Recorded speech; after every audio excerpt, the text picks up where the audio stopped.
Olá, queridos alunos, eu sou o professor Mário Jorge e estou de volta para continuarmos as nossas videoaulas sobre formação econômica brasileira. Na aula de hoje, nós veremos a economia durante a era Vargas, durante a presidência de Juscelino Kubitschek e também veremos a economia no período da ditadura militar. Também abordaremos os planos econômicos que sucederam à ditadura e que chegaram até os planos atuais. A queda das exportações de café fez surgir vários outros produtos no mercado interno.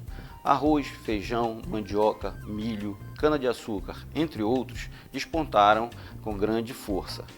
Contudo, o algodão foi um dos que mais se destacou. Áreas antes utilizadas para o plantio do café foram utilizadas para o plantio do algodão. Inclusive, a infraestrutura utilizada para exportar o café passou a ser utilizada para exportar o algodão. Mesmo sem o incentivo do governo brasileiro, as atividades industriais ganham força nesse momento. É que as importações foram bastante restritas por força do governo. Em 1934, o governo aumenta ainda mais as tarifas alfandegárias para dificultar ainda mais as importações. Nesse momento, a indústria química, farmacêutica e naval ganha impulso. Então, por força de uma conjuntura econômica, o Brasil passa a investir mais na indústria em detrimento às atividades agrícolas. O período pós-guerra mostra também que a indústria brasileira encontra-se altamente desgastada pelo sacrifício realizado durante o conflito. Ferrovias, rodovias e a própria Marinha encontram dificuldade para conseguir peças de reposição em função das importações. O fim da guerra mostra o parque industrial brasileiro bastante desgastados. Máquinas e equipamentos eram difíceis de serem substituídos. Então, o governo encontra sérias dificuldades para adquirir peças de reposição para as ferrovias, rodovias e para a própria Marinha do Brasil. A contínua saída de divisas faz com que o governo dificulte ainda mais as importações. Contudo, eles não conseguem evitar que em 1949 o governo faça o seu primeiro empréstimo ao FMI, Fundo Monetário Internacional, um empréstimo na ordem de 15 milhões de dólares. E em 1951, mais um empréstimo na ordem de 28 milhões de dólares. No período do pós-guerra, o Brasil passa a perder grande volume de divisas internacionais. Isso porque houve a liberação de importação de alguns produtos, principalmente bens de capital e alguns bens de consumo. A importação aumentou em torno de 115%.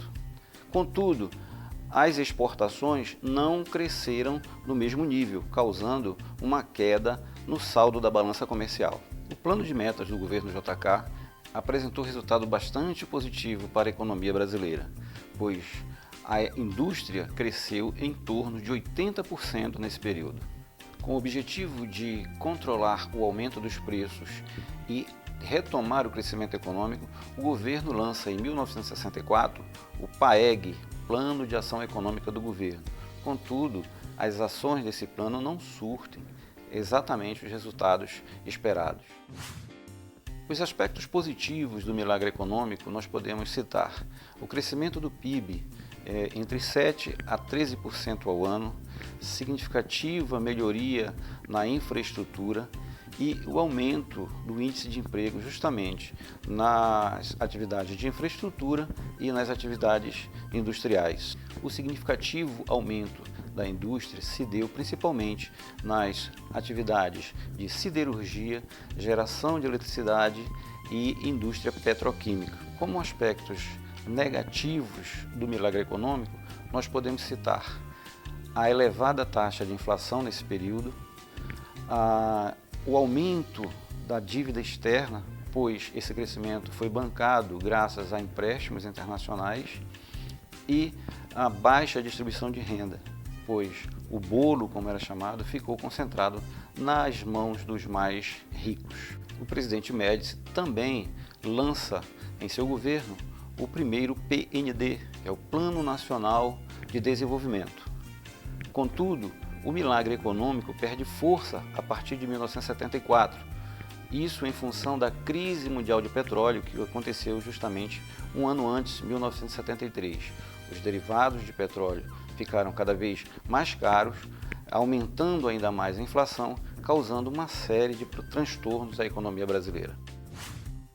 Além da troca da moeda de cruzeiro para cruzado novo, o Plano Collor também cria a IOF, elimina uma série de incentivos fiscais e libera o câmbio e toma várias outras medidas no intuito de fortalecer a economia brasileira em relação à concorrência externa. Dentre as medidas tomadas pelo Plano de Ação Imediata, foram verificados os cortes dos gastos públicos, a recuperação de receitas através do combate da sonegação de impostos, as privatizações de empresas estatais e a criação da Unidade Real de Valor em 1994, a URV. Em junho de 1994 é implementada a nova moeda, o real.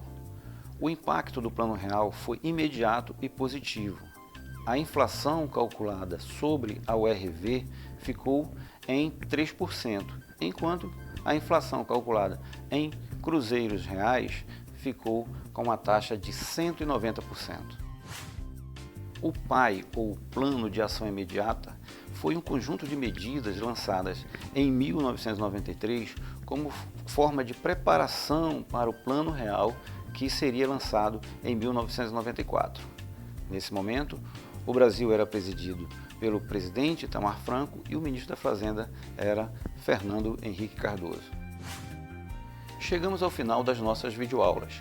Nas aulas anteriores, nós vimos a economia mundial no período pré-descobrimento do Brasil, período pré-colonial, período colonial e a economia do início do século XX até os dias atuais. Então, meu prezado aluno, espero ter contribuído com o seu aprendizado. Mas lembre-se, continue estudando, pesquisando, aproveitando os nossos materiais no nosso ambiente virtual de aprendizagem. E até uma próxima oportunidade.